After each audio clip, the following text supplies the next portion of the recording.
Hello students, welcome to this class. In the last two classes I have discussed dot product and cross product of two vectors. Now I will discuss product of three vectors. As in the previous case, here also there are two types of products. One is called a scalar triple product and the other is vector triple product. Now let us see the first one, which is a scalar triple product. If A, B and C are three vectors, then we can define a scalar triple product in this manner, that is A dot B cross C. Definitely it will be a scalar because if you take a cross product of B with C, then you will get another vector because B cross C is a vector. So that is dotted with A means A is dotted with another vector, so that is a scalar. That is why it is called a scalar triple product. And we know that B cross C is given by this determinant of 3 by 3 matrix. You can see in the second row the components of B vector are given, and in the third row I have written the components of the C vector. So that is B cross C, and you have to dot with this A with B cross C. So this I will be dotted with this I. When you calculate I dot I, you will get 1. So AX will come over here. You can see it here. So AX will come there. So if you fully find the dot product, then this upper row will be replaced by AX, AY and AZ. So this 3 by 3 matrix, this one will be the formula for this A dot B cross C. A property of determinant is that if you interchange two rows, then there will be a change of sign for the determinant. If you once again change two rows, then again there will be another minus sign which will cancel with the previous minus sign. So whenever you make two interchanges, determinant is unchanged. If you interchange B and C, then C will come to second row and B will go to the third row. And if you again interchange A and here C will go to the first row and A will go to the second row. So we have C here, A here and B here. So that product will be C dot A cross B.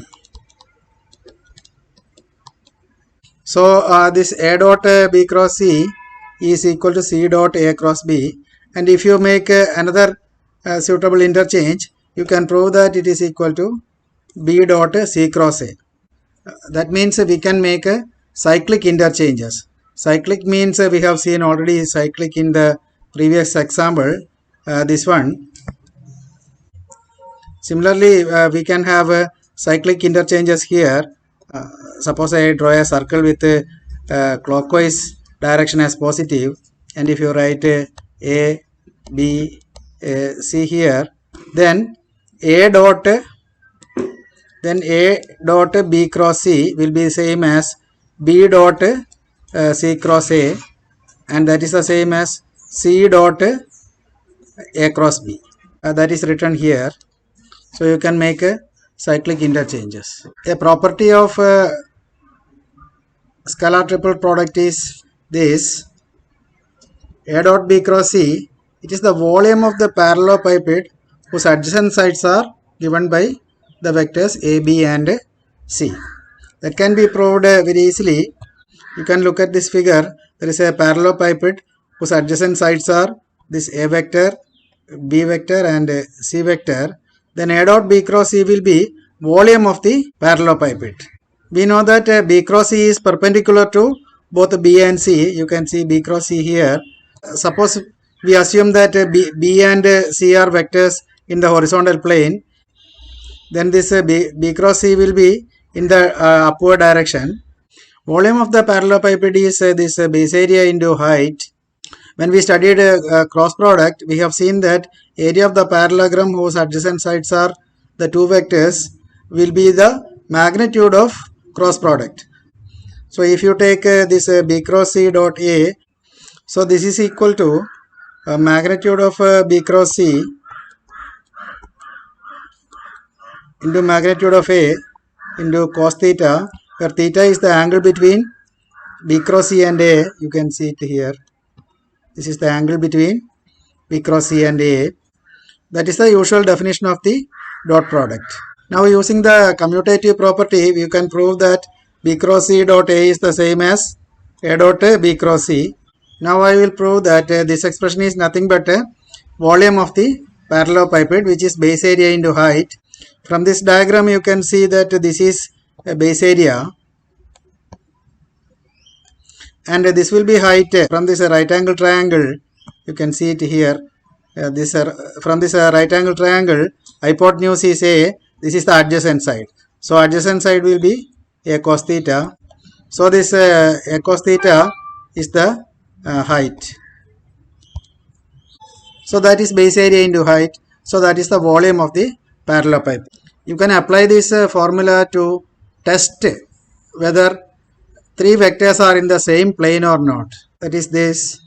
If three vectors are in the same, lying in the same plane, we will say that the vectors are coplanar. And if all the vectors are lying in the same plane, there is no volume for the parallelepiped. So if all the three vectors are lying in a plane, then A dot B cross C will be 0, since volume of the parallelepiped is 0.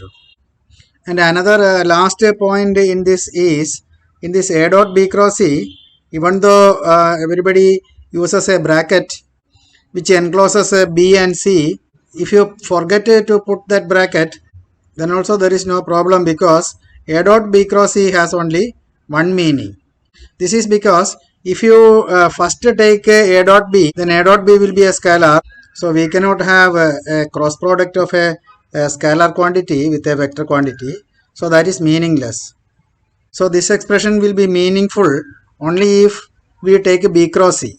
If we take B cross C, then that will be a vector, and that vector has to be dotted with the vector A. So this bracket is implied there. So even if you don't put bracket, it has got only one meaning. Now let us study vector triple product. The name itself indicates that the product will be a vector. You can see it here, this A cross B cross C. So first you have to take B cross C, and then it has to be crossed with A.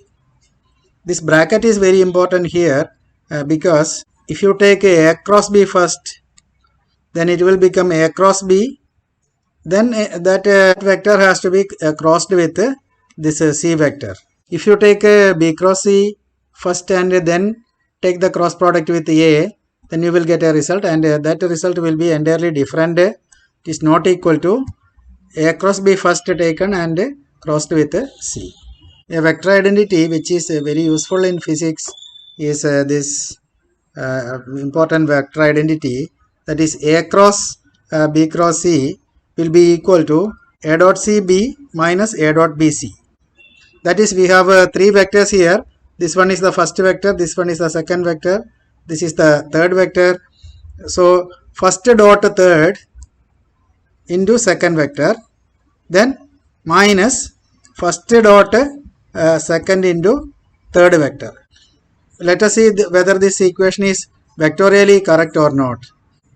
We know that left hand side is a vector because B cross C is a vector, and cross product of that vector with A is also a vector. So left hand side is a vector, and on the right hand side we have got A dot C here, and we know that A dot C is a scalar quantity, but scalar multiplied by a vector will be another vector, and this A dot B is also a scalar quantity.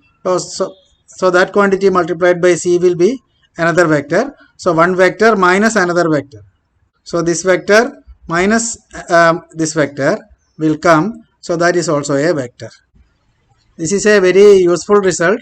So I once again tell you, if you have three vectors, first vector, second vector, third vector, then this is A dot C, that is first dot third, first vector dot third vector into second vector, minus first dot second vector into third vector.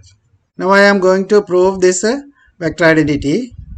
For that, let us first calculate A cross B cross C using the usual formula for cross product, which is the determinant of a 3 by 3 matrix. In the top row you can see ijk vectors. In the first row you have to have components of first vector, that is ax, ay, az. And in the third row you have to substitute the components of the second vector. Second vector is b cross c. And what are the components of b cross c? So the x component will be, using that cyclic rule, it will be by cz minus bz cy. Similarly, you can write the remaining two terms using the cyclic rule. Now we will take the x component of the vector a cross b cross c. This is the x component. X component will be the coefficient of I, which is ay into bx cy minus by cx. So that I have written here, minus az into bz cx minus bx cz. So that I have written that here. So that is the x component of the vector a cross b cross c. Similarly, let us take x component of the RHS.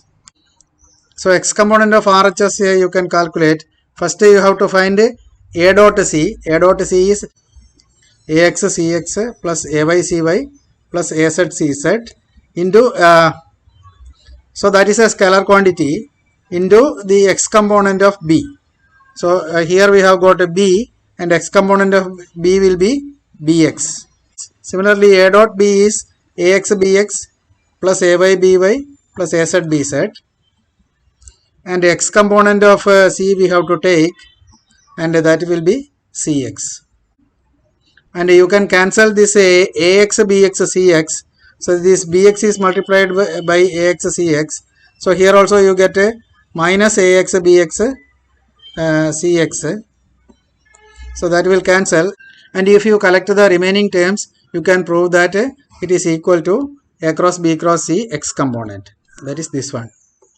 So this x component of a cross b cross c is the same as the x component of a dot c b minus a dot b c. Similarly, we can prove that y components are also the same, and also z components are also the same. So this proves the vector identity a cross b cross c is equal to a dot c b minus a dot b c.